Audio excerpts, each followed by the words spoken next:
Apakah suara saya sudah Waalaikumsalam, sudah terdengar. sudah terdengar? Bunda-bunda suara saya? Sudah. Alhamdulillah.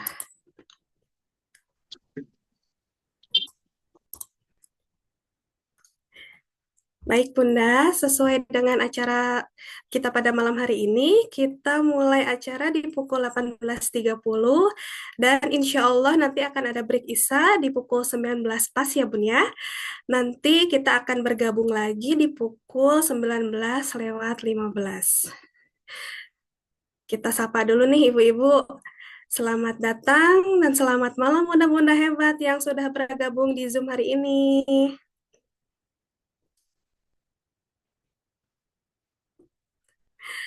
Apa kabar nih bundanya?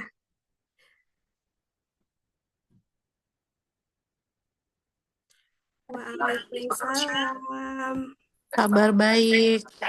Alhamdulillah, semoga semuanya dalam keadaan sehat dan tetap semangat ya bun ya.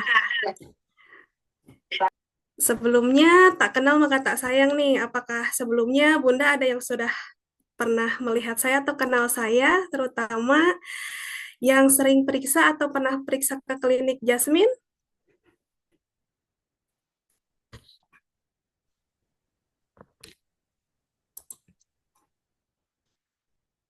Belum, saya di Jogja, wah lumayan jauh ya Bun. Salam kenal juga, Bunda Marsha. Ya, perkenalkan saya dengan Bidan Anggit, bidan sekaligus maternity care officer di klinik MQ Medica. Nanti kalau misalkan nih bunda-bundanya mau bertanya seputar persalinan, kemudian mau room tour atau misalkan bundanya mau tahu nih tentang layanan klinik lainnya, boleh nanti bisa ketemu saya di klinik ya Bun. Nah, sebelum ke topik utama, saya mau sedikit menjelaskan tentang kegiatan sekolah ibu hamil nih, Bun. Jadi, selain sekolah ibu hamil yang rutin kita adakan setiap minggunya, kita juga punya sekolah ibu hamil ekstrakurikuler. Sebentar, kita share screen dulu ya, Bun.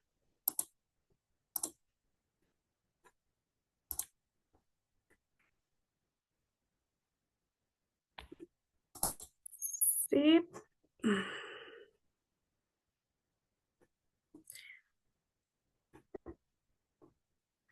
Apakah sudah terlihat, Bunda, di layar?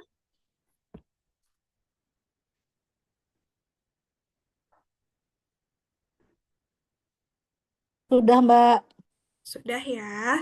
Jadi selain sekolah ibu hamil reguler, kita juga mempunyai sekolah ekstrakurikuler sekolah ibu hamil. Nah, berbeda dengan kelas sekolah ibu hamil reguler, kalau misalkan yang reguler kan bisa diakses ya Bun sama seluruh ibu hamil tanpa dikenakan biaya apapun atau free. Tapi kalau misalkan sekolah ekstrakurikuler ini, bundanya ada invest sebesar 80.000. Nah, bundanya nggak usah khawatir nih ada kabar baiknya. Jadi kalau bunda-bunda yang sudah tergabung nih di grup Pregnancy Circle, bundanya ada harga khusus, yaitu harga member yang tadinya 100.000 jadi 80.000. Dan ini menurut saya sih worth it banget buat bunda-bundanya ya. Soalnya 80.000 itu kita sudah bisa mengikuti ketiga jenis kelas ekstrakurikuler. Nah, yang akan pertama kali diadakan yang terdekat itu adalah kelas Sop Prenatal Yoga di hari Minggu tanggal 16 November 2025 di pukul 10 sampai 11.30 bersama Ibu Erna Nena ya. Kemudian yang kedua, kita ada kelas nifas, yaitu rehat yang bermanfaat. Itu kita adakan hari Rabu, tanggal 19 November 2025 di pukul 18.30 sampai 20.30 ya, sore menjelang malam. Itu kita bersama Dr. Aviasti Pratewi Andayani SPOG dan Dr. Mutiah Nurul Ajijah SPOG.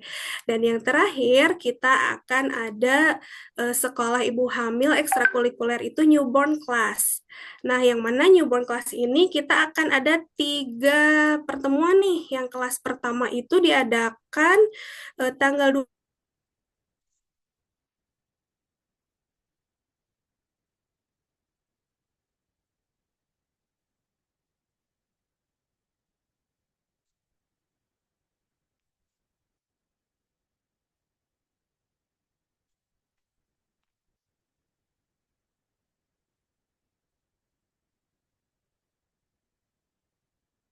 oksir, pijat oksitosin, dan baby massage, masalah perawatan bayi baru lahir, perlengkapan bayi.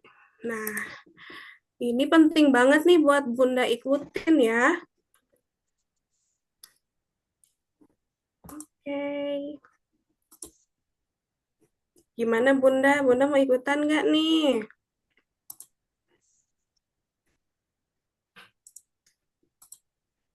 Sip, sebentar ya Bun.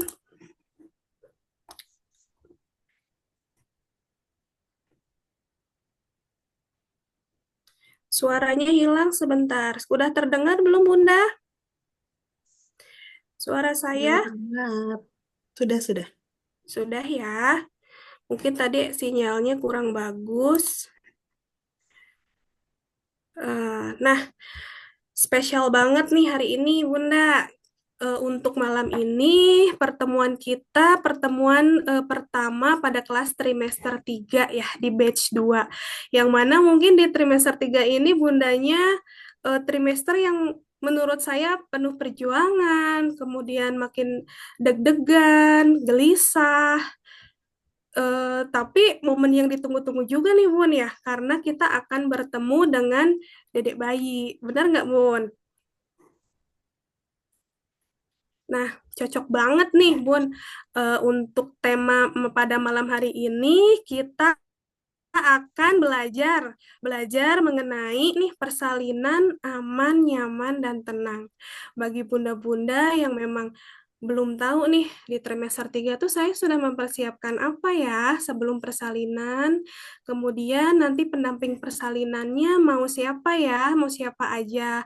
Atau mungkin bundanya punya birth plan nih yang memang masih bingung nih apakah harus ke siapa saya bilangnya, apakah misalkan bertanya bilangnya ke keluarga atau misalkan ke dokter yang nanti akan menjadi penolong persalinan Bunda, bagaimana cara eh, apa namanya mempelajari birth plan-nya gitu. Tema ini penting banget pokoknya buat bunda-bunda. Tentu saja kita belajar nggak akan sendirian nih. Hari ini sudah hadir bersama kita nih, kita sapa dulu ya. Assalamualaikum Dokter Afi, selamat malam. Waalaikumsalam. Selamat malam Bunda-Bunda dan Teh Anggi. Terima kasih sudah menemani kita malam ini ya. Apa kabar Dokter Afi? Baik, Alhamdulillah. Sama nih agak Alhamdulillah. batuk sedikit. Oh, sudah sedang musim ya dok ya? Iya, musim banget. Mudah-mudahan Bunda-Bunda sehat ya. Banyak banget soalnya yang Alhamdulillah. curhat di grup kalau lagi flu. Dokter, terima kasih sudah bisa hadir untuk menemani bunda-bunda semuanya nih yang akan membawakan materi materi yang ditunggu-tunggu buat bundanya tentunya ya. Saya bacakan dulu ya dokter. Dokter ini adalah Dokter Aviasti Pratiwi Andayani SPOG. Beliau adalah founder Sekolah Ibu Hamil sekaligus dokter Objin, kemudian childbirth motivator, ibu dari 4 anak, VBSI Warrior, Cesarean Mom 2 kali, aktif di bidang edukasi kehamilan, persalinan, dan reproduksi perempuan sejak tahun 2012. Wow, Masya Allah banget ya dokter pengalamannya. Ibu dari 4 orang anak, kemudian VBSI Warrior, Cesarean Mom 2 kali. Hmm, kita sharing-sharing sama dokter nih yang pengalamannya lebih banyak. Nah, sebelum kita mulai ke materi, bundanya boleh nih nyiapin alat tulisnya, ataukah mungkin catatan kecil, atau mau diketik di HP juga nggak apa-apa. Karena nanti pasti akan ada poin-poin penting yang Bunda bisa catat, dan nanti di akhir materi akan ada PR nih buat bunda-bundanya. Jadi bukan hanya anak sekolah nih yang dapat PR, bunda-bunda juga yang mengikuti sekolah ibu hamil akan mendapat PR nih dari dokter. Betul ya, dokter? Ya udah, tanpa Mereka semua berpanjang-panjang ada lagi, ya. langsung saja kita sambut bersama-sama kepada Dokter Aviasti. Kami persilahkan untuk menyampaikan materinya. Waktu dan layar kami persilahkan. Oke, Bismillahirrahmanirrahim. Assalamualaikum warahmatullahi wabarakatuh. Selamat malam Bunda-Bunda semua. Bunda-Bunda trimester 3 ya. Trimester 3 ini sudah saatnya mempersiapkan dengan serius. Karena bentar lagi. Atau mungkin ada yang memang sedang menunggu hari perkiraan lahirnya. Bisa lahir kapan saja. Jadi benar-benar harus dipersiapkan dengan sebaik-baiknya ya. Supaya bisa mendapatkan pengalaman persalinan yang menyenangkan. Saya izin share screen dulu ya. Tuh, batuk nih. Oke. Oke, apakah sudah terlihat? Mudah-mudahan sudah terlihat ya. Ini adalah kelas pertama untuk trimester 3.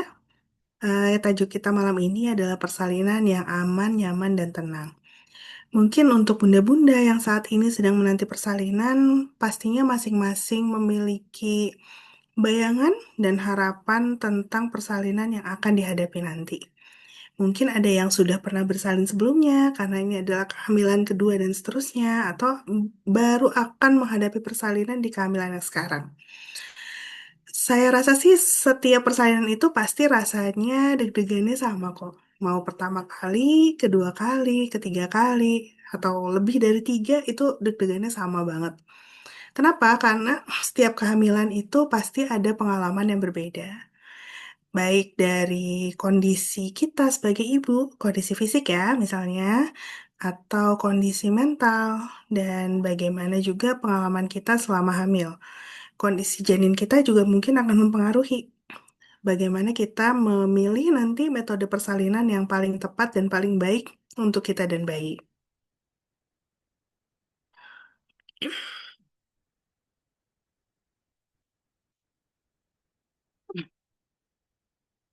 Ya, persalinan itu bagaimanapun ceritanya em, adalah sebuah peristiwa yang penting. Kenapa? Karena pada persalinan, seorang perempuan, seorang ibu itu akan mengalami perubahan fisik dan psikologis yang luar biasa. Ya, dari yang mungkin tadinya seorang perempuan saja, seorang istri, dia menjadi seorang ibu. Apalagi perubahan fisik yang tentunya banyak sekali yang berubah pada saat hamil. Dan kemudian nanti setelah persalinan pun akan ada jejak-jejak kehamilan itu pasti akan ada gitu. Karena tubuh kita akan bercerita tentang peristiwa apa saja yang sudah dilaluinya. Apakah itu bentuknya stretch mark misalnya? Ya, atau untuk ibu yang mendapat anugerah bersalin dengan sesar misalnya ada luka operasi dan berbagai mungkin sisa-sisa berat badan yang bertambah selama kehamilan. Intinya kita akan berubah menjadi sosok yang baru. Sosok yang baru baik secara fisik maupun secara psikologis. Itu sebabnya kenapa persalinan itu menjadi sebuah momen yang penting. Karena ini adalah momen yang tidak akan dilupakan oleh kita seumur hidup kita. Coba deh bunda-bunda tanya sama ibu dari bunda-bunda. Atau bahkan neneknya bunda-bunda. Pasti masih bisa menceritakan dengan detail peristiwa persalinan semua anaknya. Karena memang persalinan itu adalah peristiwa yang terpatri begitu dalam untuk jiwa seorang perempuan.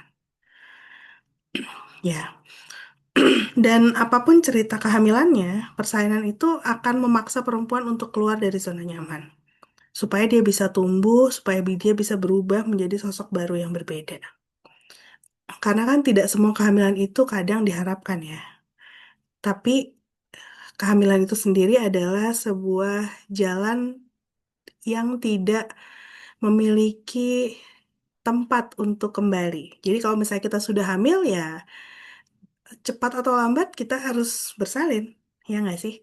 Cepat atau lambat anak kita harus dilahirkan. Oleh karena itu dia akan menjadi momen kita memaksa kita pasti untuk berubah gitu, memaksa kita berubah dan memaksa kita untuk tumbuh. Ya. Ini adalah sebuah kutipan dari pidato Dr. Neil Shah. Dr. Neil Shah ini adalah seorang dokter kandungan di Amerika yang dia menyampaikan kutipan ini pada saat sebuah acara bersama Badan Kesehatan Dunia atau WHO. Dia menyampaikan bahwa persalinan yang aman itu adalah dasar atau dasar yang harus didapatkan oleh semua orang. Ya. Tapi yang harus kita wujudkan itu sebenarnya bukan cuma sekedar persalinan yang aman, tetapi juga persalinan yang suportif dan memberdayakan ibu yang sedang bersalin. Jadi kalau misalnya kita targetnya cuma yang penting sehat, yang penting selamat, tapi mungkin dengan berbagai jejak trauma atau ketidakpuasan, maka itu adalah persalinan yang mungkin baru separuh berhasil. Saya harapkan bunda-bunda yang mengikuti sekolah ibu hamil, bergabung di grup Pregnancy Circle, bisa mendapatkan bukan hanya persalinan yang aman, tetapi juga persalinan yang nyaman dan memberdayakan bunda. Yang betul-betul bisa menjadi momen bunda tumbuh menjadi seorang ibu yang bahagia. Ya. Nah, kenapa penting sekali gitu kalau kita ingin mendapatkan pengalaman persalinan yang positif? Karena pengalaman persalinan yang positif ini akan membentuk bagaimana kita menghadapi fase-fase setelah persalinan. Ya, dan persalinan yang positif ini itu didefinisikan sebagai pengalaman yang tidak hanya memenuhi bayangan kita tentang persalinan sebelumnya, tetapi juga melebihi ekspektasi kita, baik itu mengenai pilihan personal kita atau juga kepercayaan dan bagaimana lingkungan di sekitar kita memandang persalinan. Karena dalam pilihan persalin ini kadang-kadang ibu yang bersalin itu memiliki banyak pengaruh dari lingkungan sekitarnya. Misalnya ya, kita tuh masih sering banget menemukan ibu-ibu yang khawatir banget kalau dia harus melahirkan dengan cara operasi. Kenapa gitu? Karena oleh lingkungan sekitarnya bisa dijudge bahwa oh dia tidak sempurna menjadi seorang ibu saat dia bersalin dengan operasi sesar. Ah, belum belum pernah lahiran itu sih gitu ya, belum pernah merasakan persalinan seperti apa. Tidak sempurna sebagai seorang ibu.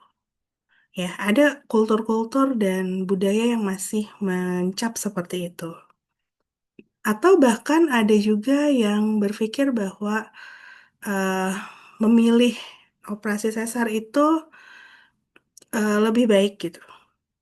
Karena ya betul-betul menunjukkan independensi seorang perempuan untuk memilih apa yang akan terjadi pada tubuhnya.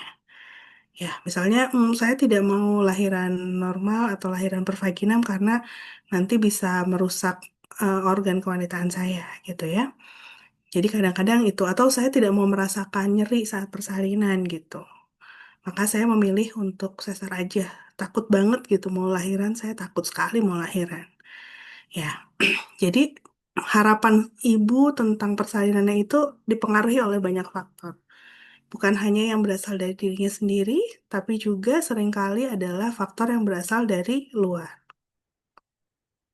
Makanya penting sekali kita mewujudkan bagaimana seorang ibu itu bisa bersalin dan mendapatkan luaran persalinan yang baik. Baik secara klinis medis, yaitu bayi yang sehat, ibu yang sehat dan selamat, dan juga lingkungan yang aman dan membuat ibu merasa tenang secara psikologis. Dan ini pastinya memerlukan dukungan dari berbagai pihak yang peduli dan terlibat pada ibu bersalin. Ya. Dan sekarang ini memang trennya seperti ini. Ibu-ibu itu bukan cuma menginginkan pengalaman persalinan yang berujung pada kelahiran bayi yang sehat, tapi juga pengalaman yang bisa memenuhi ekspektasi secara personal dan sosiokulturnya.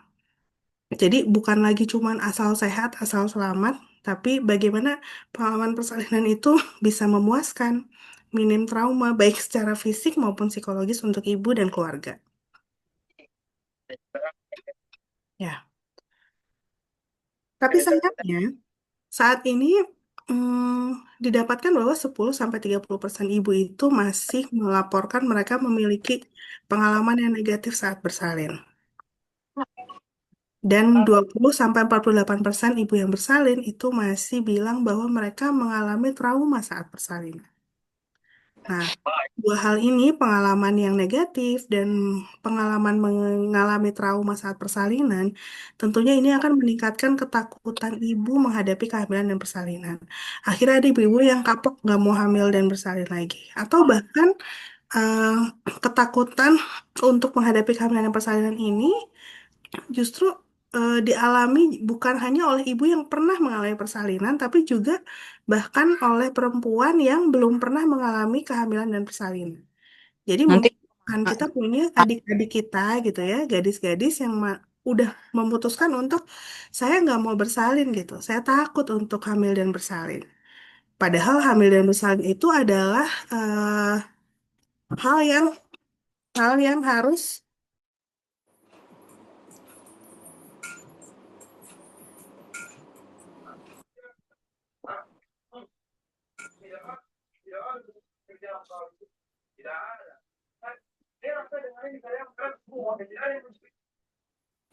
Oke, sorry ada iklan dulu.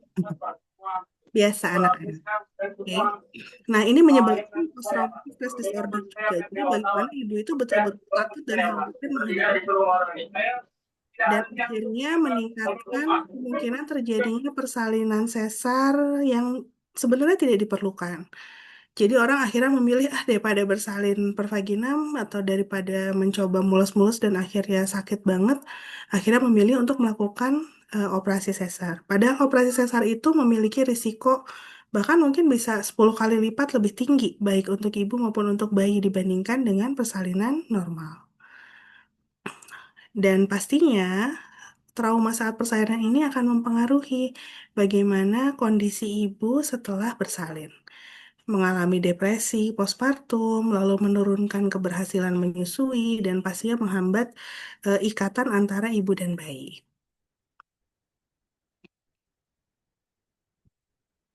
Ya. Nah, ini adalah faktor-faktor yang akan mempengaruhi pengalaman persalinan seorang ibu. Yang pertama adalah pelayanan kesehatan. Bagaimana pelayanan kesehatan, dokter atau bidan dan fasilitas kesehatan yang kompeten dan profesional mendampingi persalinan. Lalu kemudian bagaimana sistem kesehatan yang pastinya akan mempengaruhi fasilitas pelayanan. Misalnya sekarang seperti di Indonesia, sebagian besar mungkin kita sudah menggunakan asuransi kesehatan dari pemerintah ya, atau BPJS misalnya BPJS Kesehatan. BPJS Kesehatan pastinya punya peraturan-peraturan yang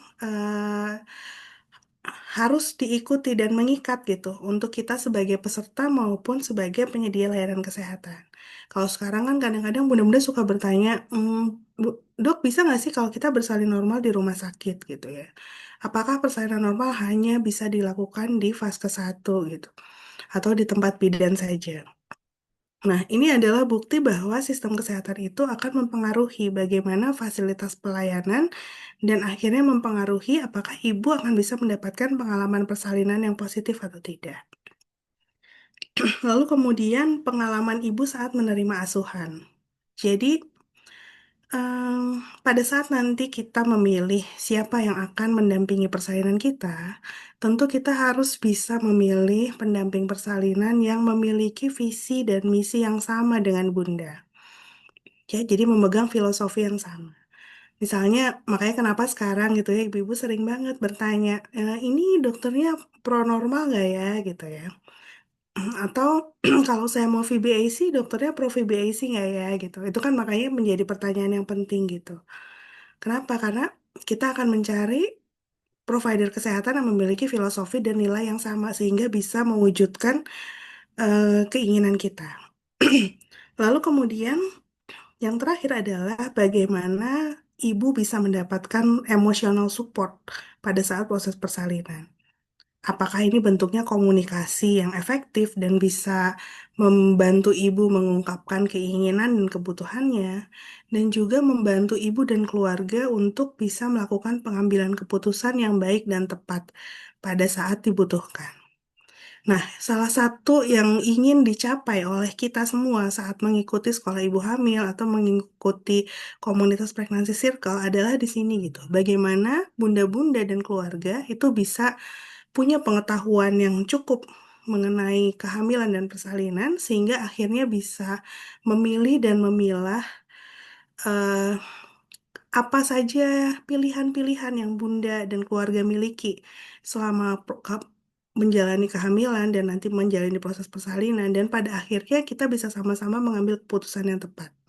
Jadi bukan lagi kalau ditanya persetujuan oleh dokter gitu ya atau oleh rumah sakit jawabannya adalah oh yang terbaik saja dok tidak seperti itu gitu karena yang bisa memutuskan yang terbaik ini adalah keputusan dari bunda dan keluarga dokter bidan tugasnya hanyalah memeriksa dan memberikan saran tapi keputusan terakhir itu ada pada bunda dan keluarga ya kalau misalnya ini semua keempat aspek ini bisa ditangani dengan baik bisa dipersiapkan dengan baik maka tentu diharapkan ayah bunda bisa mendapatkan pengalaman persalinan yang positif.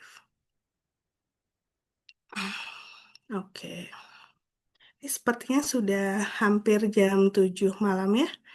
Kita akan break dulu sebentar lagi untuk istirahat sholat Isya. Nah, pada saat break, nanti pada saat istirahat, nanti boleh bunda-bunda sharing dulu di kolom chat atau nanti bisa juga open mic.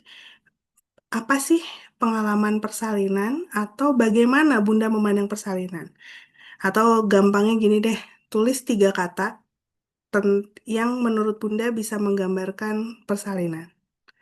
Ya, boleh ditulis di buku catatannya, boleh juga sharing di kolom chat. 3 kata tentang persalinan untuk Bunda. Oke, saya kembalikan dulu ke MC Teh Anggit untuk break dulu kita ya.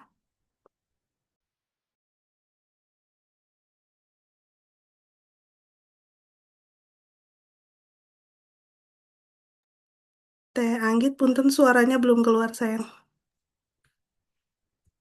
Baik, Bunda. Sebelum kita lanjut materinya, kita akan break terlebih dahulu ya untuk melaksanakan sholat Isya. Nanti break berlangsung selama 15 menit. Sampai pukul 15 nanti kita bergabung lagi ya. Tidak perlu live Zoom. Kemudian kita cukup mute aja, boleh off cam selama break ya. Nanti jam 19.15 kita lanjutkan kembali materinya. Terima kasih.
Sudah bergabung semua ya, Bun ya.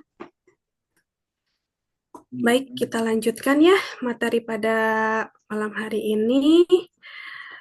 Ini di kolom chat sudah ada nih dokter. 3 kata tentang persalinan menurut Bunda. Ini dari Bunda Tata. Persalinan itu fitrah, ketenangan, dan keberanian. Kemudian dari Ibu Dianita Iswara, terciptanya kehidupan baru. Wah, Masya Allah sekali ya. Ini dari Bunda Amelia, keajaiban, perjuangan, dan kasih sayang. Ini dari Bunda Mega juga ada nih, harapan, kekuatan, kehidupan. Terus banyak ya Bun ya, Sarah, kekuatan, harapan, perjuangan. Masya Allah Bunda Sarah.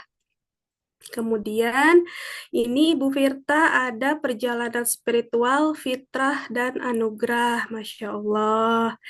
Ibunda Sartika Putri, ibadah, connection, dan kehidupan.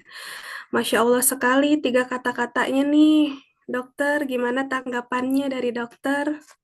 Mangga. Oke, ya Alhamdulillah terima kasih banyak untuk bunda-bunda yang sudah berbagi ya 3 kata tentang persalinannya.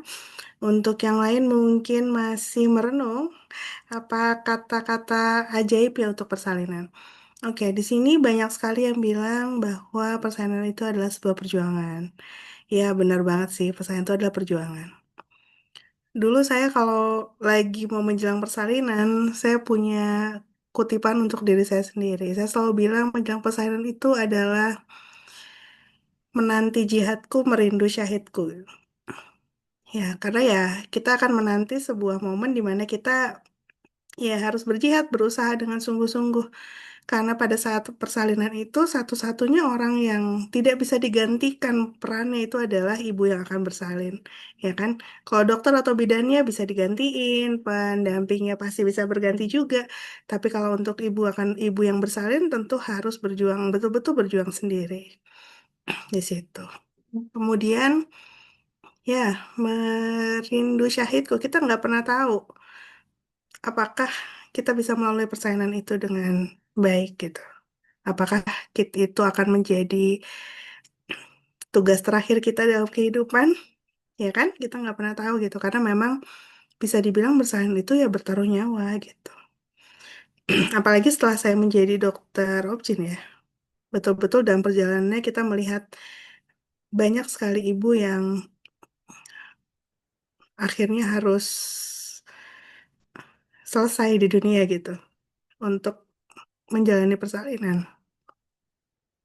Jadi itu adalah memang sebuah peristiwa yang harus dijaga baik-baik supaya bisa menghasilkan luaran yang baik juga.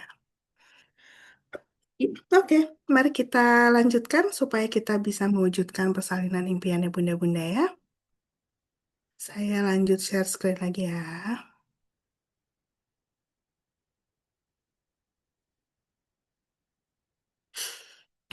Oke, apakah sudah tampak?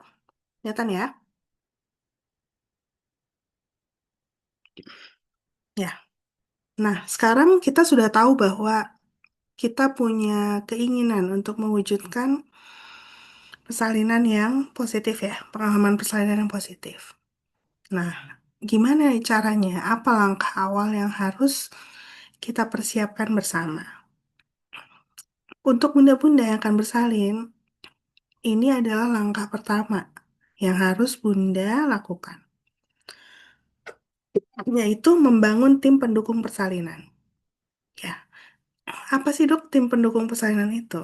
Nah, tim pendukung persalinan itu adalah orang-orang yang bunda pilih untuk memberikan dukungan untuk bunda. Baik dukungan medis, emosional, fisik, spiritual, ataupun sosial saat Bunda menjalani persalinan. Tujuannya apa? Untuk apa ada tim pendukung persalinan ini? Tujuannya adalah membuat Bunda merasa aman, didukung, dan juga berdaya. Tapi harus Bunda ingat bahwa Bunda adalah pemeran utama dalam persalinan. Ya, jadi yang betul-betul menentukan apakah perjalanan persalinan Bunda itu akan positif atau negatif, bukan dokternya, bukan pendampingnya, bukan bidannya, tapi adalah Bunda sendiri. Dan semua tim pendukung, siapapun dia, apakah seorang dokter, seorang bidan, suami, ibu mertua, atau siapapun lah yang mendampingi ibu bersalin, tugas utamanya cuma satu, mendukung pemeran utama. Ya, jadi kita semua yang kita lakukan semua tujuannya adalah bagaimana supaya Bunda bisa mendapatkan pengalaman persalinan yang positif.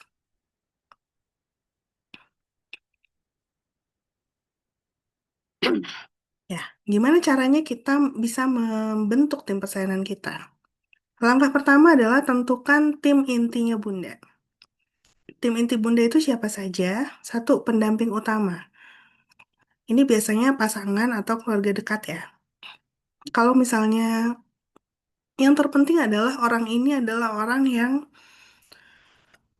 memiliki ikatan emosional yang kuat dan dapat memberikan dukungan yang positif untuk Bunda.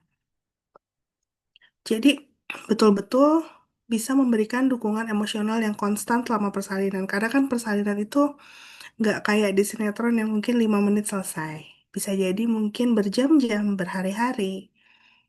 Dan selama proses itu, Bunda pasti memerlukan dukungan emosional. Karena bisa jadi akan menghadapi fase-fase di mana Bunda tidak percaya pada diri sendiri gitu ya. Betul-betul kayaknya "Ah, udah nggak kuat lagi gitu. Dan disinilah pentingnya pemeran pendamping utama ini untuk tetap menguatkan Bunda dan menjadi tempat bersandarnya Bunda gitu pada saat Bunda dalam fase persalinan.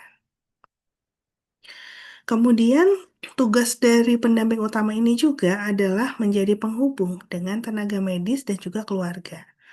Ya, karena kadang-kadang kalau ibu lagi bersalin tuh udah mulai agak susah ditanya ya. Udah lebih fokus gitu sama mulasnya misalnya. Eh, Akhirnya yang harus bisa ada orang yang mendampingi dan bisa menyampaikan keinginan Bunda kepada tenaga medis dan juga mungkin keluarga lain gitu ya yang mungkin hanya sekedar ribut nanyain gimana gimana udah lahir apa belum gitu. Ya, jadi harus ada juru bicaranya lah, juru bicaranya. Kemudian pastinya menjadi penjaga ketenangan dan orang yang akan mengambil keputusan dan pertanggungjawaban pada keadaan darurat. Kenapa? Karena kadang-kadang misalnya ya kita harus melakukan tindakan. Kadang kita sudah tidak mungkin lagi bertanya pada ibunya gitu. Bu, saya izin ya, maksudnya ini situasinya bagaimana gitu. Bisa jadi mungkin ibunya yang dalam keadaan darurat gitu. Jadi sampai sudah tidak bisa ditanya lagi. Sedangkan kita harus melakukan tindakan. Maka siapa yang harus mengambil keputusan? Tentunya adalah pendamping utama ini. Ya. Nah, peran ini seringnya harusnya jatuh pada suami, ya, para ayah. Kenapa? Karena para ayahlah yang paling bertanggung jawab terhadap kondisi istri dan anaknya. Tapi sayangnya, mungkin banyak ayah yang saat ini belum terlalu paham tentang apa itu proses persalinan dan apa saja kemungkinan yang akan terjadi dalam proses persalinan. Kami masih sering sekali gitu menemukan misalnya kita akan melakukan izin misalnya melakukan intervensi ya, misalnya induksi gitu, atau akan operasi. Tapi ayahnya ini betul-betul bingung gitu, karena nggak kebayang induksi itu gimana sih, pentingnya apa sih, kenapa sih harus diinduksi gitu. Dan akhirnya tidak bisa atau sulit mengambil keputusan. Padahal kadang-kadang keputusan ini memerlukan waktu yang cepat untuk bisa mendapatkan penanganan yang baik. Ya, jadi penting sekali pada saat Bunda nanti memilih pendamping utama, pastikan pendamping utama Bunda juga satu memiliki visi misi yang sama dengan Bunda. Jadi jangan sampai Bundanya pengen normal, pendampingnya pengen SC, jangan kayak gitu ya. Karena ya pendamping utama harus menghormati pilihan Bunda sebagai pemeran utama dalam proses persalinan. Kemudian pastikan pendamping utama juga memiliki eh, pengetahuan yang sama dengan Bunda. Misalnya Bunda ikut belajar nih di sekolah ibu hamil kan.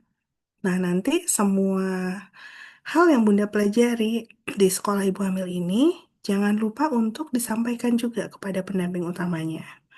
Ya, jadi jangan sampai nanti ada ayah yang masih kebingungan. Induksi itu gimana gitu ya? Operasi itu kapan harus dilakukan? Atau pilihan, kalau ada pilihan seperti ini, apa yang harus dipilih gitu. Nah, jangan sampai para ayah mengalami kebingungan itu pada saat harus mengambil keputusan. Jadi harus sama-sama belajar mulai dari sekarang. Ya. Yang kedua, ini bisa menjadi pilihan karena untuk saat ini sebenarnya pendamping persalinan itu bukan hal yang baru sih ya kalau untuk ibu-ibu di Indonesia. Sejak dulu masyarakat kita tuh mengenal peran-peran seperti ini, misalnya yang diisi oleh paraji gitu ya, atau dukun beranak dulu. Jadi dia bukan hanya menolong persalinan, tapi justru lebih pentingnya lagi adalah mendampingi ibu secara emosional. Jadi kalau sekarang ada yang disebut dengan dula gitu, pendamping persalinan profesional yang memang tugasnya mendampingi persalinan tapi bukan tenaga medis gitu ya. Eh, ini akan memberikan dukungan yang berkelanjutan selama proses persalinan. Apakah itu misalnya mendampingi ibu, menyemangati ibu, memijat mungkin ya, atau mengingatkan ibu untuk makan dan minum selama proses persalinan. Itu comforting lah, atau membantu ibu dalam menjalankan eh, baik pada saat persalinan atau bahkan setelah persalinan, misalnya membantu mengurus bayi seperti itu. Itu banyak sekali fungsi yang bisa dilakukan oleh seorang doula. Nah, keuntungannya itu banyak sebenarnya kalau misalnya memungkinkan Bunda memiliki pendamping persalinan profesional ini. Bisa mengurangi durasi persalinan karena ibu jadi lebih percaya diri, lebih tenang dalam persalinannya, dan mengurangi kebutuhan intervensi medis juga pastinya. Dan ibu pasti lebih merasa nyaman, ya. Banyak juga dulu misalnya memiliki skill-skill khusus, apakah seperti pijat, hipnoberting, gitu. Dan dula ini juga karena biasanya sudah mengikuti pelatihan profesional, biasanya sudah juga memiliki pengetahuan yang cukup baik mengenai kehamilan dan persalinan, sehingga bisa membantu bunda dan keluarga untuk belajar dan terlibat aktif dalam proses kehamilan dan persalinan ini. Kemudian yang ketiga adalah penyedia layanan kesehatan atau provider kesehatan yang akan mendampingi bunda. Ya, kalau di Indonesia kita ada dokter, ada juga bidan ya. Dokter atau bidan. Dokter di sini bisa dokter umum, dokter spesialis kandungan, atau dokter subspesialis fetal maternal. Itu tergantung dari bagaimana tingkat risiko kehamilan bunda. Jadi kalau misalnya bunda-bunda dengan risiko rendah, misalnya bisa ditangani oleh bidan dan dokter umum. Bunda dengan risiko tinggi bisa ditangani oleh dokter kandungan, dan bunda dengan risiko tinggi yang dengan komplikasi yang lebih sulit lagi, baik untuk bunda dan bayi, bisa ditangani oleh dokter kandungan yang subspesialis fetal maternal. Ya. Nah, beliau-beliau ini akan memegang peran yang penting pastinya memegang peran penting untuk memastikan keselamatan dan kesehatan bunda dan bayi. Jadi ini adalah tugas utamanya dari para penyedia layanan kesehatan ini. Tapi gimana nih, kadang-kadang kita bingung ya, milihnya gimana? Gimana saya memilih dokter atau bidan untuk mendampingi saya? Yang pasti yang harus Bunda coba cari itu adalah dokter atau bidan yang memiliki mm, kompetensi sesuai dengan kondisi kehamilan Bunda. Misalnya jangan sampai bunda-bunda dengan risiko tinggi, misalnya maksa nih lahiran dengan bidan gitu. Atau bunda yang harusnya cukup berisiko rendah dan bisa ditangani oleh bidan, akhirnya ingin ditangani oleh dokter kandungan subspesialis fetal maternal misalnya. Ya, jadi itu adalah kondisi yang bisa disesuaikan. Dan kadang jadi lebih nyaman sebenarnya karena semakin sesuai dengan kondisi kita itu akan bisa mengurangi adanya intervensi yang tidak diperlukan. Ya. Nah, yang kedua, selain kompetensi, yang penting juga adalah memiliki filosofi layanan yang sejalan.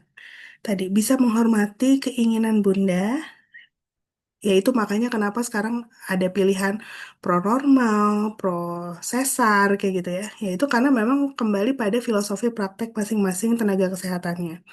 Karena saya sih tidak bisa menutup mata bahwa ya memang berbeda-beda gitu, berbeda-beda. Karena dokter atau bidan mengambil keputusan klinis pasti berdasarkan bukan hanya ilmu pengetahuan yang dimiliki saja, tetapi juga berdasarkan pengalaman klinis yang pernah dialami. Ya, jadi wajar banget kok kalau misalnya bunda-bunda memilih dokter atau bidan yang sesuai dengan eh, visi misi bunda. Ya.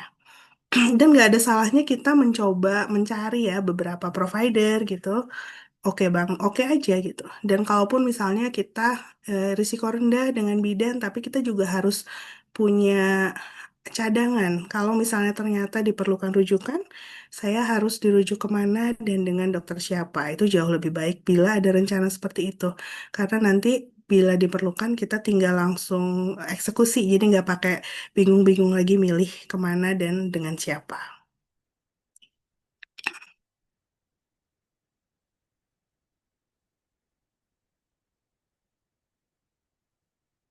Oke. Nah, ini adalah 6 hal yang harus diperhatikan saat Bunda akan memilih penyedia layanan kesehatan ya. Yang pertama, ketahui dulu gimana riwayat kesehatan dan kehamilan Bunda. Tadi misalnya apakah risiko rendah atau risiko tinggi gitu ya. Apakah ada pertimbangan tertentu yang menyebabkan Bunda harus misalnya memilih bersalin di rumah sakit dengan fasilitas lengkap atau bisa di praktek bidan saja gitu. Itu adalah pertimbangan pertama karena tujuan utama kita pastinya tetap kesehatan dan keselamatan. Yang kedua, bagaimana lingkungan dan fasilitas tempat persalinan? Apakah sesuai dengan keinginan Bunda atau tidak? Apakah bisa membuat Bunda merasa nyaman atau tidak? Yang ketiga, jenis provider pastinya tadi apakah bidan, dokter, dokter spesialis, dokter subspesialis sesuai dengan kebutuhan Bunda. Yang keempat, pandangan tadi ya, visi dan misi itu harus sama antara Bunda dan providernya. Nggak ada salahnya untuk shopping gitu untuk mencari yang paling cocok sama Bunda. Dan pada saat kita melakukan pemilihan ini, tentunya kita pasti akan menilai juga bagaimana komunikasi dan juga kepribadian provider.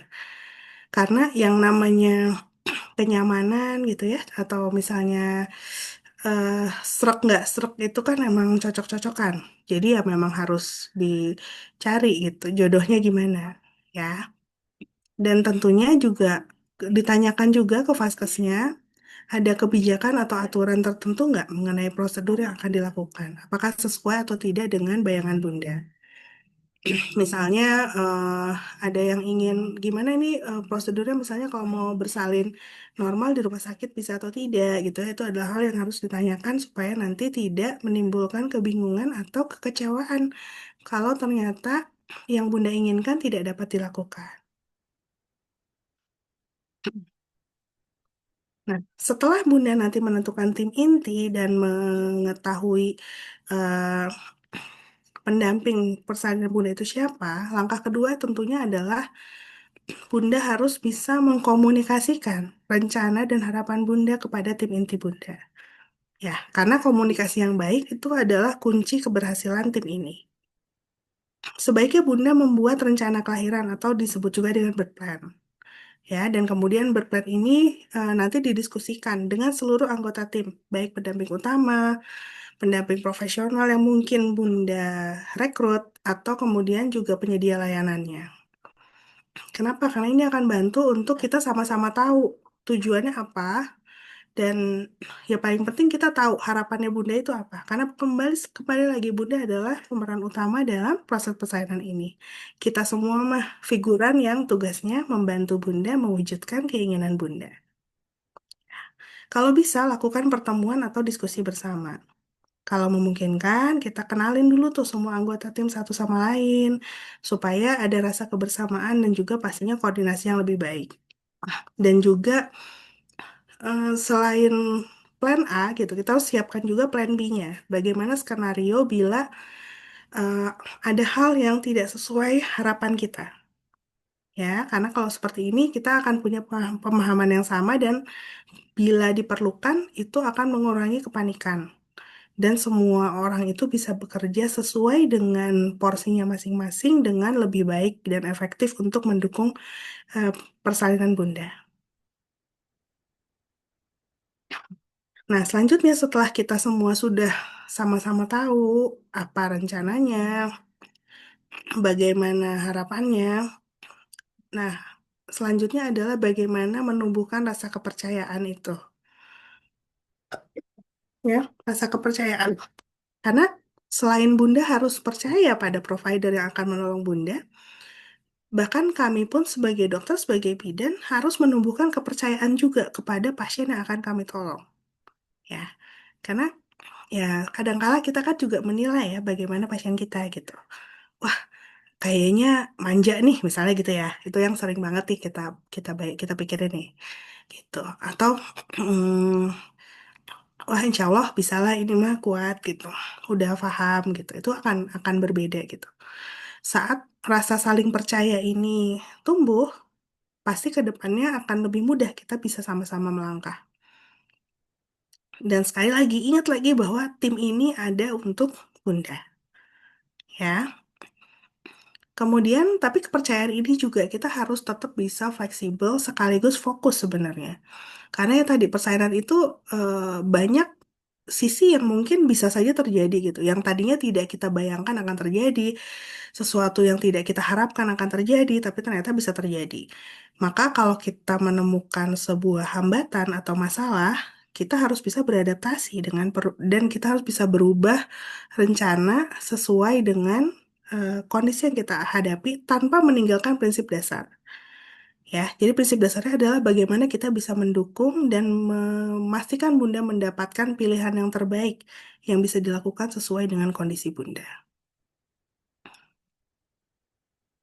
Selanjutnya adalah semua itu dituangkan ke dalam bentuk birth plan. Nanti mungkin dari rekan-rekan admin ya bisa membagikan contoh birth plan itu seperti apa sih gitu ya. Kalau mungkin ada bunda-bunda yang belum pernah melihat atau belum pernah kebayang ya birth plan itu gimana. Jadi kalau di Berplan ini adalah dokumen yang akan merangkum pilihan-pilihan Bunda tentang proses persalinan. Misalnya apakah ingin dilakukan tindakan tertentu atau tidak ingin dilakukan tindakan tertentu. Itu terus harapannya bagaimana dan keinginannya itu seperti apa. Intinya kenapa sih ini harus ditulisin gitu? Karena ya tadi kadang-kadang pada saat proses persalinan bisa jadi banyak hambatan untuk kita berkomunikasi secara langsung. Misalnya bundanya udah fokus banget sama mulesnya gitu kan, jadi lebih susah ya untuk berkomunikasi. Makanya kalau sebelumnya sudah ada yang berplan tertulis ini, biasanya akan jauh lebih mudah dan kita juga semua jadi lebih siap karena kita sudah tahu pilihan bunda seperti apa, preferensinya bagaimana. Ya, dan bunda pun juga akan merasa lebih tenang karena sudah eh, punya tim yang solid dan rencana yang jelas. Kenapa ini penting banget gitu? Walaupun kayaknya di kita belum banyak orang yang melakukan gitu, atau belum banyak fasilitas kesehatan yang mengencourage atau mendorong pasiennya untuk membuat birth plan. Tapi ya karena kalau misalnya secara teori, birth plan itu memang penting banget karena dia akan memudahkan diskusi pastinya, karena kita udah tahu sama tahu.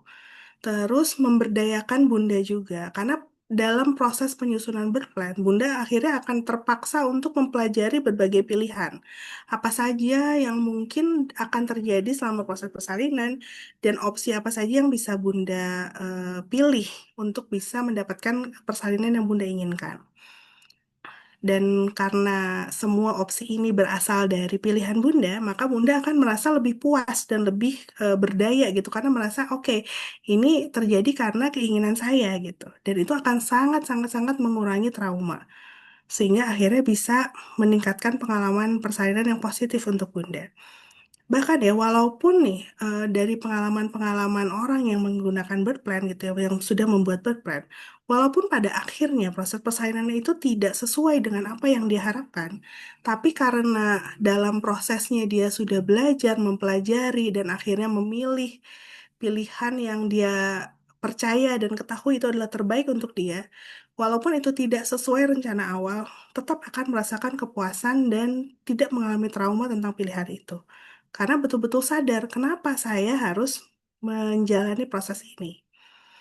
Kalau sekarang kan kadang-kadang kita masih menemukan gitu ya, merasakan seorang ibu yang mungkin pernah punya pengalaman persalinan sebelumnya dan akan menghadapi persalinan selanjutnya, itu pada saat ditanya, Bunda bagaimana proses persalinan sebelumnya? Jawabannya tuh bisa jadi, saya tuh nggak tahu dok, kenapa waktu itu saya dioperasi misalnya. Atau kenapa sih emang waktu itu saya nggak punya pilihan lain ya dok itu. Pokoknya saya tiba-tiba aja dibilang harus tanda tangan gitu. Dan kemudian tiba-tiba saya dioperasi, maka saya trauma banget tentang itu gitu. Itu adalah peristiwa-peristiwa yang mungkin sering gitu ditemukan saat ini di sekitar kita. Karena ya tadi ketidakpahaman dan ketidaktahuan bagaimana harusnya dan bagaimana opsi apa saja yang diperlukan atau bisa dipilih sebenarnya dalam proses persalinan itu. Ya. Nah, kalau kita mau membuat birth plan, ini adalah tips untuk kita bisa membuat birth plan yang efektif. Yang pertama harus banget, banget, banget, banget itu adalah melakukan riset. Jadi memang harus cari tahu bagaimana sih sebenarnya proses persalinan itu gitu. Apa saja yang harus dipersiapkan, apa saja opsi yang mungkin terjadi. Makanya nanti pada kelas-kelas kita selanjutnya itu kita akan mengetahui dan memilah apa saja em, opsi persalinan dan kemungkinan apa saja yang bisa dipilih oleh Bunda pada saat menghadapi masalah-masalah tertentu dalam persalinan. Ya. Kemudian kita harus terbuka dan fleksibel. Pastinya tadi karena banyak sekali mungkin masalah yang mungkin terjadi dan membuat kita harus berganti rencana di tengah jalan. Tapi kita tetap fleksibel sambil tetap kita mengetahui sebenarnya tujuan asli kita tuh mau kemana. Pastinya kemudian gunakan bahasa yang mudah dipahami ya, baik untuk Bunda dan juga untuk tim yang mendampingi Bunda. Dan tentunya harus didiskusikan dengan tim Bunda dan penyedia layanan kesehatan Bunda, dokter dan bidannya. Jadi kalau udah bikin birth plan, jangan disimpan sendiri, nanti nggak tahu dokternya ya. Jadi harus istilah kata kayak ngobrol dulu, deal-dealan dulu nih sama dokter sama bidannya. Mungkin ada opsi-opsi yang bisa dipenuhi full, ada yang harus diambil jalan tengah misalnya karena satu dan lain hal. Tapi itu sebaiknya dibicarakan sebelum hari H persalinan. Karena kalau udah hari H persalinan tuh biasanya fokusnya udah beda. Kita nggak akan sempet lagi tuh ngobrol banyak tentang birth plan. Ya. Dan kalau bisa sih ringkas dan mudah dibaca. Karena makin panjang birth plan itu biasanya makin makin mungkin tidak terlaksana gitu. Ya, jadi yang poin-poin penting yang wajib ada harus ada, tapi kalau untuk yang poin-poin tambahan mungkin bisa dipertimbangkan. Oke. Nah, nextnya adalah topik tentang hospital packing ya. Kalau udah masuk trimester 3 sih sebaiknya mulai mempersiapkan, berkemas tentang eh, persiapan barang-barang yang akan dibawa untuk persalinan nanti. Oke. Kalau saya sih menyarankan sebaiknya mulai berkemas itu di lebih awal deh, jangan mepet-mepet banget sama persalinan. Kalau misalnya HPL itu di 40 minggu gitu, usahakan saya 34-36 minggu kalau bisa sudah mulai berkemas. Supaya lebih tenang. Jadi kalau misalnya nanti udah pas hari H persalinan, udah mulai ada tanda-tanda persalinan, itu udah tinggal pergi aja gitu. Baiknya udah siap. Nah, gimana cara nyusun tas yang efektif ya? Jadi kita untuk menyusun tas yang efektif, kita pahami dulu bahwa persalinan itu bisa terbagi menjadi beberapa bagian. Yang pertama, bagian pada saat kita nunggu proses persalinan. Kalau misalnya persalinan pervaginal, berarti mungkin kita kayak harus nunggu bukaan dulu gitu ya. Atau kalau kita rencananya operasi, berarti kan ada fase pada saat kita mulai dirawat sebelum kita operasi. Lalu kemudian ada masa rawat inap setelah persalinan. Jadi kan setelah persalinan mungkin Bunda akan tinggal di rumah sakit misalnya selama 1-2 hari atau bahkan 3 hari misalnya kalau pos operasi. Dan juga untuk perlengkapan bayi. Ini sebaiknya dipisahkan karena kadang-kadang ada kondisi di mana bayi mungkin tidak akan rawat gabung dengan Bunda. Jadi supaya lebih mudah, sebaiknya dipisahkan untuk packing tasnya.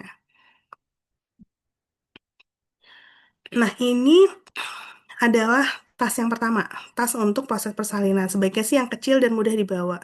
Karena bisa jadi mungkin Bunda harus pindah tempat ya selama proses persalinan itu. Misalnya awalnya di IGD lalu masuk ke ruang bersalin gitu. Jadi mungkin kalau terlalu banyak bawaannya bisa jadi akan lebih susah ya untuk pindah-pindahnya.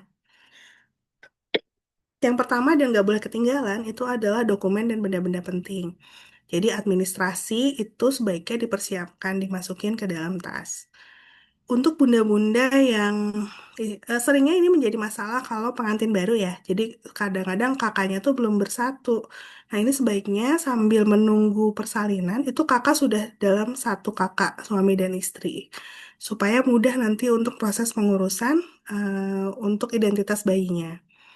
Ya, kadang-kadang ini menjadi masalah. Jadi pada saat proses persalinan baru ketahuan, oh ini kakaknya belum satu gitu. Itu biasanya kadang seringnya sih akan menjadi masalah untuk administrasinya jadi lebih sulit. Misalnya untuk daftar BPJS bayi gitu ya, kalau bayinya memerlukan perawatan gitu. Jadi sebaiknya hal seperti ini diselesaikan dari sekarang, dipastikan sudah aman supaya nanti pada saat hari H tidak ada kesulitan lagi. Atau misalnya ada BPJS atau asuransi, ini juga pastikan misalnya tidak ada tunggakan BPJS-nya, supaya nanti kalau ingin mau dipergunakan itu tidak ada masalah. Lalu asuransi juga misalnya kita sudah mengetahui klausulnya bagaimana, yang ditanggung apa, yang tidak ditanggung apa, jadi kita sudah bisa persiapan tentunya. Itu. Terus buku KIA itu jangan ditinggal, harus selalu dibawa karena itu adalah catatan dari kondisi Bunda. Jadi nanti Bunda bisa jadi kan, mungkin saja Bunda akan dilayani atau ditangani bukan oleh dokter atau bidan yang selama ini mendampingi Bunda.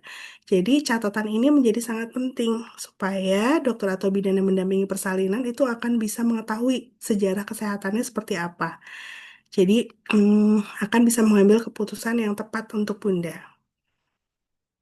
Alat bantu persalinan kalau misalnya diperlukan ya, misalnya ingin bawa birthing ball, itu bola yang besar itu yang bisa bantu untuk lebih nyaman saat menunggu proses pembukaan. Atau misalnya kayak kompres atau minyak pijat bila diperlukan. Nah, itu tergantung semua sesuai dengan kenyamanannya Bunda. Kemudian barang untuk Bunda supaya lebih nyaman, baju melahirkan kalau bisa yang longgar, mudah dibuka. Hmm, saya sih tidak menyarankan misalnya jangan pakai gamis gitu, karena gamis itu menyulitkan untuk pemeriksaan karena terlalu panjang. Lalu kemudian kalau bisa bukaannya depan, kancing depan supaya nanti Bunda akan mudah juga kalau harus menyusui. Ya, yang lain-lain sih sesuai dengan kebutuhannya Bunda seperti apa. Yang favorit sama Bunda, hal-hal yang bisa membuat Bunda merasa nyaman, itu boleh dibawa. Lalu kemudian tas yang selanjutnya itu adalah untuk Bunda dirawat setelah persalinan. Ya, jadi kalau ini bagaimana yang hal-hal yang bisa membuat Bunda lebih nyaman setelah bersalin. Baju menyusui, celana dalam ibu nifas ya, ini kalau bisa bawa agak banyak karena mungkin kan akan terkena darah nifas gitu, jadi akan lebih nyaman bundanya. Lalu kemudian pembalut, jangan lupa bra menyusui juga, rok atau celana yang longgar. Dan kalau bisa sih sediakan korset atau stagen. Baik ibu bersalin normal ataupun bersalin SC itu boleh menggunakan korset atau stagen. Pilih yang ukuran besar ya supaya bisa penyangga perut dengan sempurna, terutama kalau ibu-ibu yang pos operasi. Jadi betul-betul harus mulai dari bawah tulang rusuk sampai ke panggul supaya luka operasi itu tersangga dengan sempurna. Perlengkapan mandi pastinya untuk nyaman, lalu kemudian perlengkapan menyusui juga. Nah, ini yang sering dilupakan. Karena kan kadang-kadang masalah menyusui ini kita suka lupa gitu ya mempersiapkannya. Jadi ini betul-betul adalah perlengkapan yang sebaiknya dipersiapkan dari sejak kita sebelum bersalin. Misalnya apakah memerlukan pompa ASI atau tidak, atau kemudian salep untuk mencegah lecet, nipple shield misalnya. Nah, itu harus dipersiapkan juga. Supaya kalau diperlukan tinggal digunakan dan pastinya akan mendukung keberhasilan Bunda untuk bisa menyusui. Kemudian untuk bayi, kalau pakaian bayi sih biasanya di vaskesnya sudah disediakan. Jadi kalau untuk selama perawatan biasanya menggunakan pakaian dari rumah sakit atau klinik. Tapi kemudian diperlukan pakaian itu biasanya untuk pada saat pulang. Ya, jadi kalau untuk pakaian bayi sih biasanya nggak terlalu banyak yang harus dibawa, tapi boleh dipastikan lagi ke tempat ibu akan bersalin apa saja perlengkapan yang harus dibawa. Ya, perlengkapan lainnya popok sesuai dengan ukuran bayi, bawa secukupnya aja. Lalu kemudian untuk membersihkan bayi itu juga perlu. Misalnya nanti kan ada bayi-bayi yang rawat gabung ya. ada yang rawat gabung. Makanya ini penting banget bunda-bunda untuk mengetahui juga cara perawatan bayi, belajar dari sekarang. Nanti kan kita ada juga ya kelas ekstrakurikuler untuk perawatan newborn. Nah, kalau bisa ikut supaya nanti sudah siap pada saat mengurus dede bayi ya. Jadi udah tahu bagaimana supaya nanti nggak bingung-bingung lagi. Ya, jadi nanti kan nggak cuman mikirin bayinya aja, tapi bundanya juga butuh pemulihan. Jadi kalau misalnya daripada nanti sudah mah badannya belum benar gitu ya, sambil harus belajar lagi nanti, lebih baik belajar dari sekarang untuk persiapannya. Nah, yang ini jangan sampai ketinggalan juga. Jadi, ayah atau siapapun nanti yang akan mendampingi bunda saat bersalin juga harus punya tas khusus untuk dirinya sendiri. Jangan lupa bawa pakaian ganti gitu ya, jaket, dan hal-hal yang bisa bikin ayah juga merasa nyaman.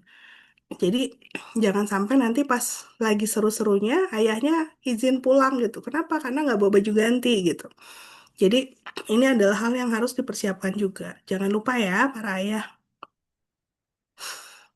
Nah, oke, dari semua yang sudah kita bahas malam ini adalah kunci untuk Bunda bisa mendapatkan pengalaman persalinan yang positif.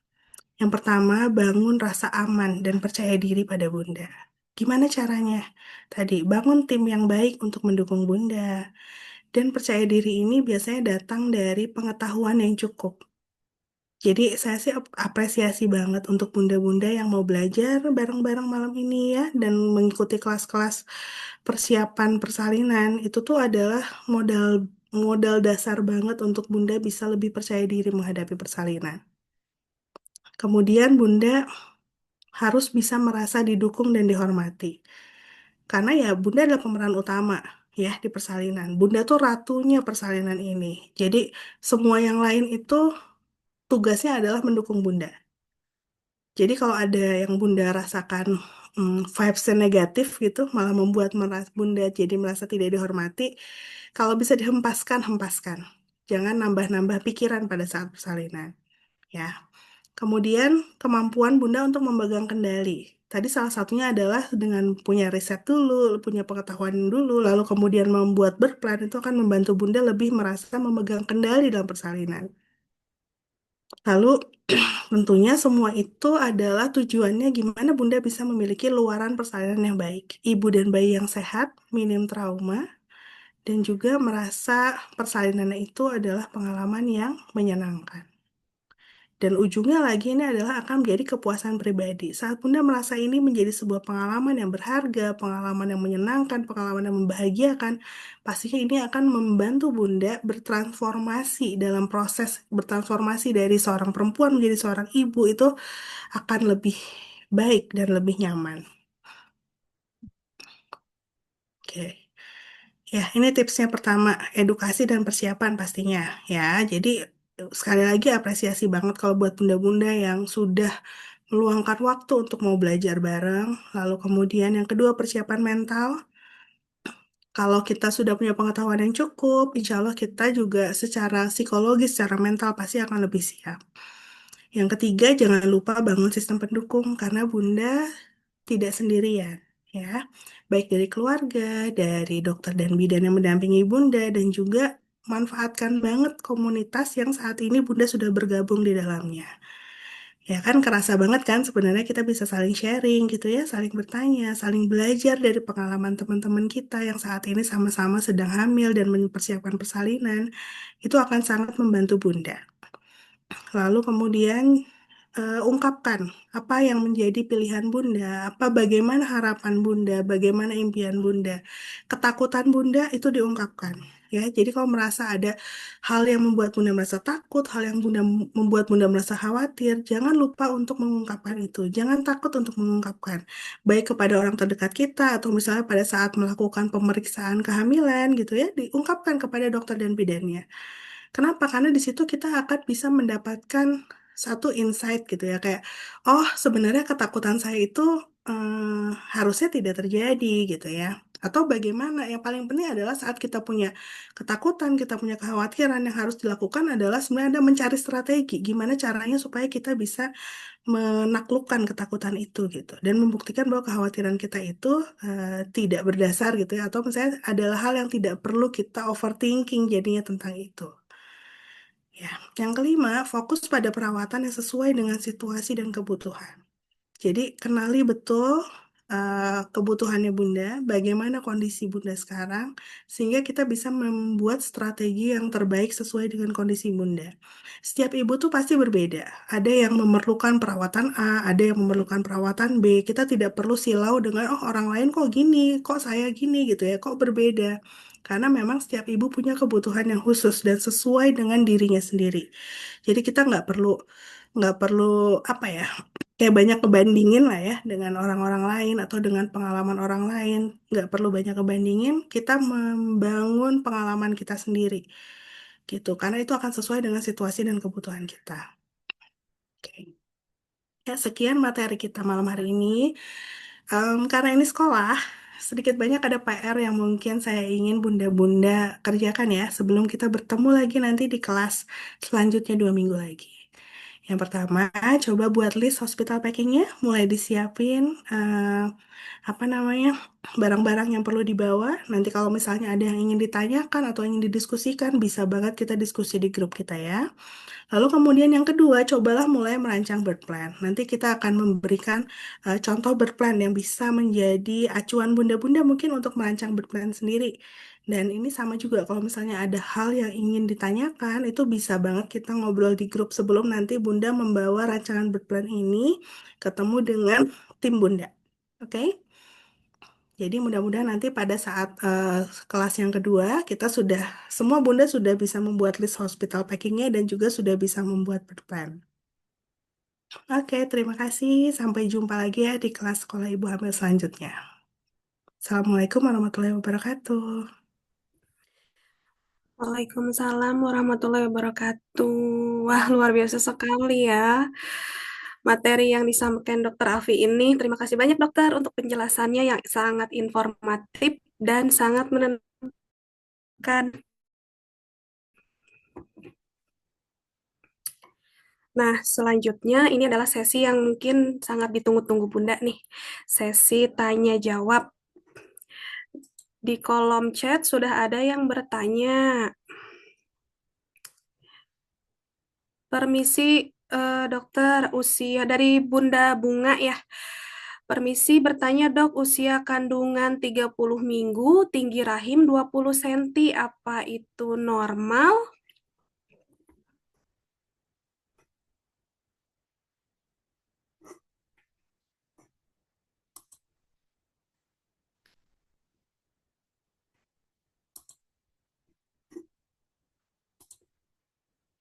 Dokter Afinya mungkin lagi minum dulu ya Bun ya, kita tunggu sebentar. Sudah kembali. Aku lupa tadi membuka Sudah. video. Sorry. Dokter ini ada yang sudah bertanya dok di kolom chat. Dari Bunda Bunga, dokter saya izin bacakan lagi ya dok. Ya. Permisi bertanya dok, usia kandungan 30 minggu, tinggi rahimnya 20 cm, apakah itu normal? Oke, gini. Kalau untuk tinggi rahim atau tinggi fundus itu yang mempengaruhi banyak. Satu di antaranya adalah posisi janin juga ya. Jadi kalau misalnya posisi janinnya dia eh, longitudinal gitu atau dia vertikal itu pasti akan berbeda. Jadi kalau misalnya janinnya masih melintang, misalkan 30 minggu kan masih bebas ya dari bayi mau muter-muter kemana. Kadang kalau dia masih lintang, pasti tinggi rahim tuh akan lebih rendah, akan lebih pendek gitu karena dia lebih banyak melebarnya ke samping. Tapi kalau misalnya dia longitudinal, pasti akan lebih panjang gitu, lebih lebih panjang. Tapi kalau misalnya untuk 30 minggu 20 cm ini sebenarnya cukup kecil ya.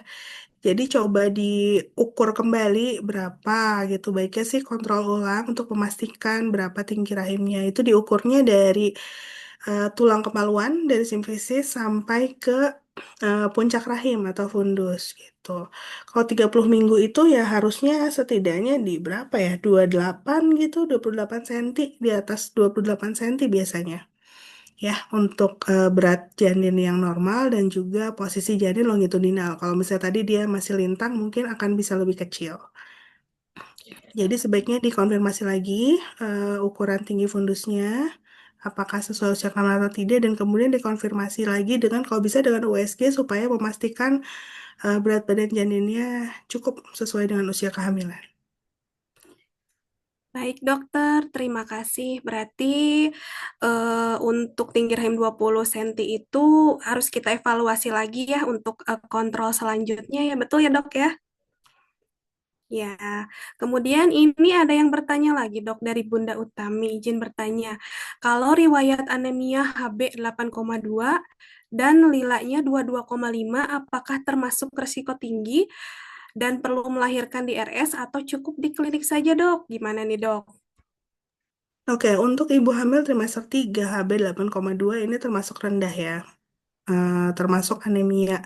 Anemia sedang setidaknya. Jadi kalau misalnya untuk ibu dengan anemia ini termasuk ibu dengan risiko tinggi.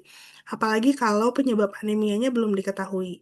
Jadi kalau untuk ibu seperti ini, sebaiknya sih dilakukan rujukan supaya nanti untuk proses persalin, maksudnya untuk pemeriksaan kehamilan sekarang pun sebaiknya dilakukan di rumah sakit supaya bisa ditangani dengan baik, bisa ada pemeriksaan-pemeriksaan yang mungkin dibutuhkan untuk bisa menilai sebenarnya penyebab anemianya apa, lalu kemudian untuk perencanaan persalinannya. Misalnya, apakah anemianya bisa ditangani terlebih dahulu? Kalau misalnya anemianya karena defisiensi besi, misalnya, apakah diperlukan penambahan zat besi? Apakah bisa melalui penambahan melalui oral yang diminum atau harus transfusi misalnya ya? Gitu. Jadi ini harus dicari tahu dulu kenapa penyebab anemianya dan kemudian ditangani. Kalau misalnya nanti pada saat menjelang persalinan ternyata anemianya masih bertahan, berarti memang lebih aman untuk bersalin di rumah sakit. Karena risiko anemia ini bisa menjadi faktor risiko besar untuk perdarahan pasca salin. Gitu. Ya Bun, jadi baiknya sih dicari tahu dulu, lalu kemudian perencanaan persalinannya kalau memang anemianya menetap tentunya lebih baik di rumah sakit. Baik dokter, hatur nuhun. Berarti kontrolnya memang harus di rumah sakit, kemudian dicari penyebab anemianya karena apa ya dok ya? Karena juga nanti saat persalinan juga takutnya berisiko tinggi ya dok ya, bisa jadi pendarahan atau yang lainnya. Dok, ini masih ada nih dok yang bertanya. Boleh lanjut ya dok? Lanjut, lanjut. Lanjut, boleh.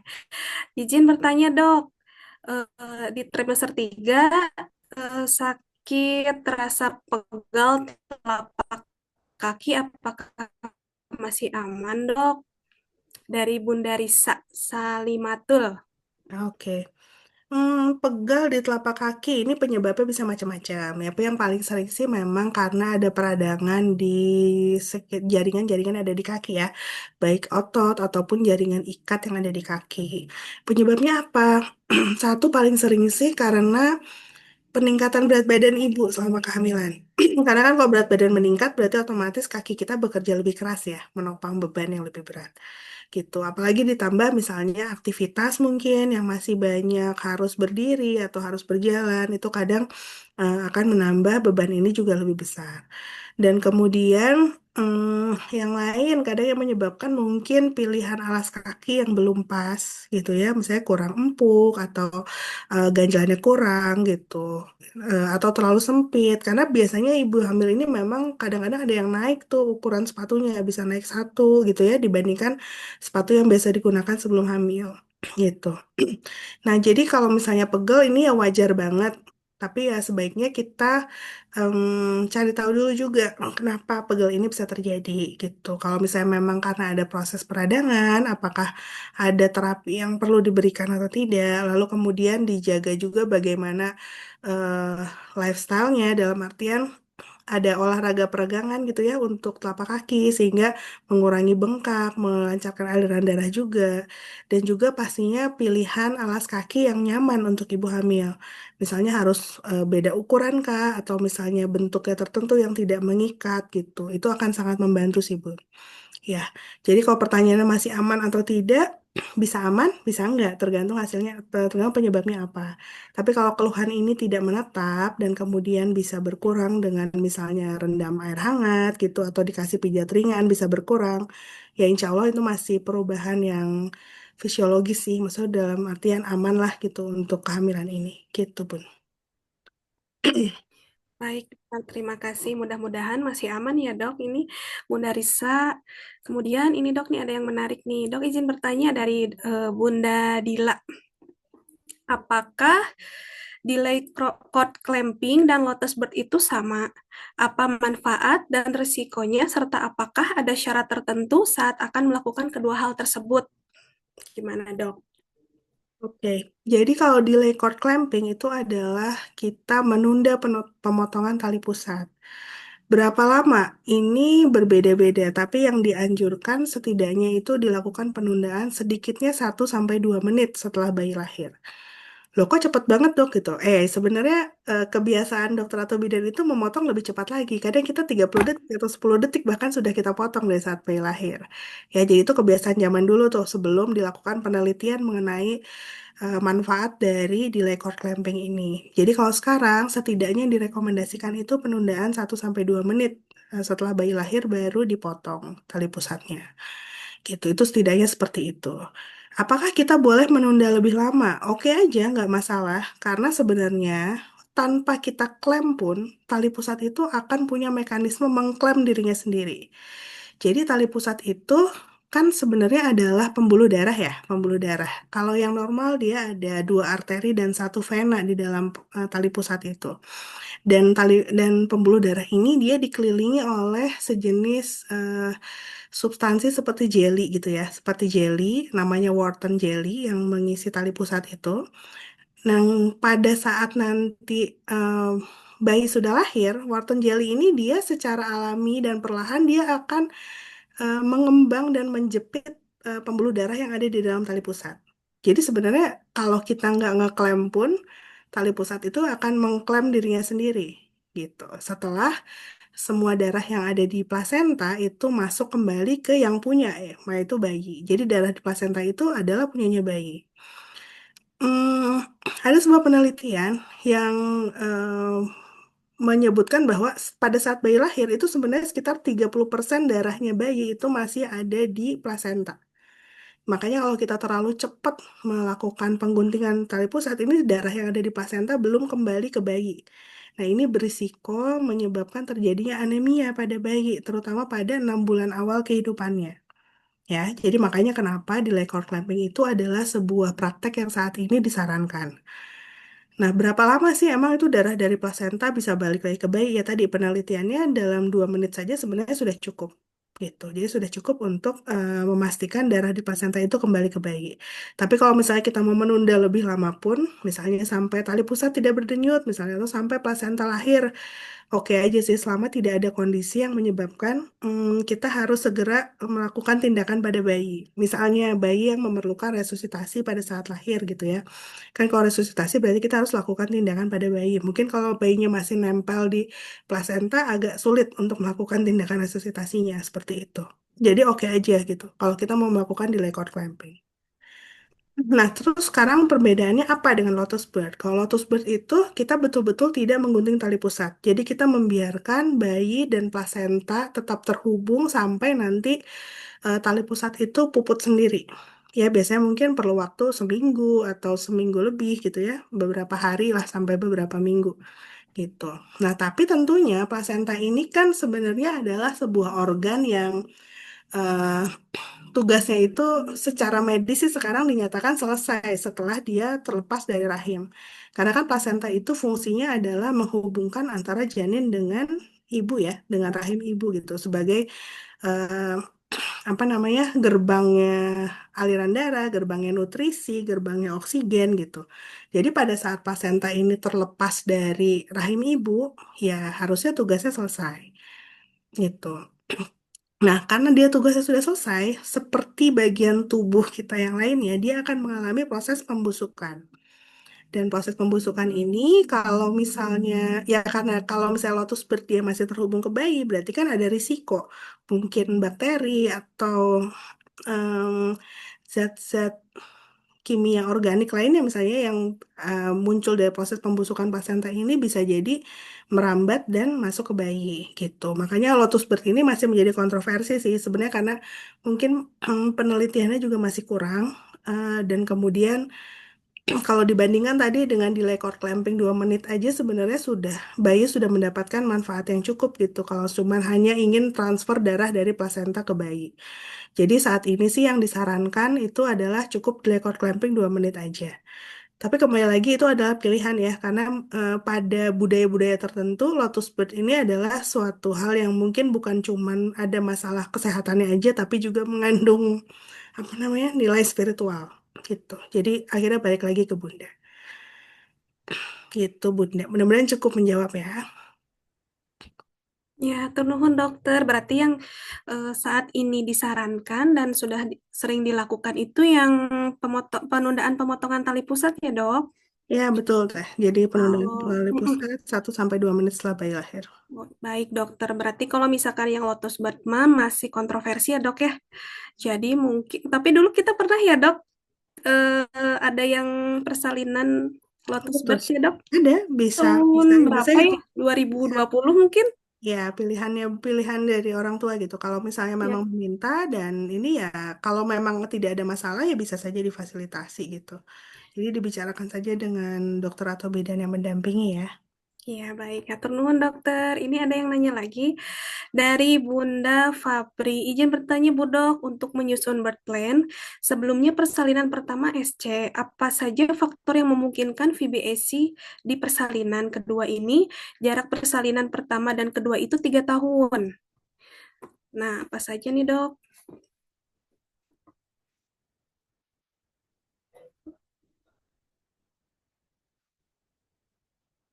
Oke, kalau untuk Bunda yang merencanakan VBAC, ada beberapa syarat yang mungkin harus dipenuhi. Yang pertama, pastikan penyebab, maksudnya indikasi sesar sebelumnya bukan indikasi absolut. Ya, misalnya apa? Panggul sempit absolut gitu. Jadi yang memang panggulnya memang tidak memungkinkan untuk persalinan normal.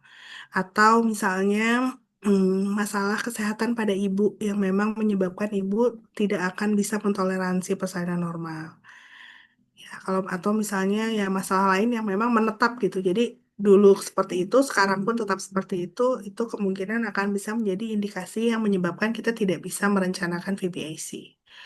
Tapi kalau misalnya indikasi sesar pertamanya bukan sesuatu indikasi absolut yang menetap, misalnya, apa namanya, pembukaan gak nambah gitu ya, atau misalnya posisi bayinya sungsang atau lintang misalnya. Kalau itu kan bisa jadi di persalinan sekarang tidak terjadi. Jadi masih memungkinkan untuk dilakukan VBAC. Itu syarat pertama. Yang kedua adalah pastikan bahwa luka sesar sebelumnya, terutama luka yang di rahimnya ya, bukan luka yang di perut. Kalau luka yang di perut sih bisa apa aja bentuknya, tapi yang penting harus ditanyakan itu adalah sayatan di rahimnya sebelumnya, apakah sayatan pada SBR atau segmen bawah rahim ya, atau sayatan yang melibatkan bagian badan rahim atau korpus. Karena kalau bagian badan rahim ini ikut ada sayatannya, ini risiko terjadinya ruptur uteri atau rahim pecah itu berkali-kali lipat lebih tinggi dibandingkan kalau sayatan sebelumnya di segmen bawah rahim. Jadi ini betul-betul harus ditanyakan. Kalau misalnya Bunda SC sebelumnya, ditanyakan ke dokternya, dok, sayatannya di bawah rahim kan ya, gitu. Jadi harus memastikan. Dan dokter pun punya kewajiban pada saat ternyata pada saat operasi dilakukan insisinya klasik gitu atau korporal, kita harus bilang gitu, Bu, ini kemarin saya harus melakukan insisi klasik sehingga nanti untuk persalinan selanjutnya harus sesar lagi gitu. Itu harusnya disampaikan kepada pasien kalau misalnya memang kejadiannya seperti itu. Gitu. Lalu kemudian yang ketiga jarak antara SC dengan persalinan selanjutnya. Itu sekarang disarankan minimal banget di 18 bulan. Kalau bisa lebih, lebih baik karena memastikan sudah pemulihannya sudah cukup baik gitu untuk lukanya.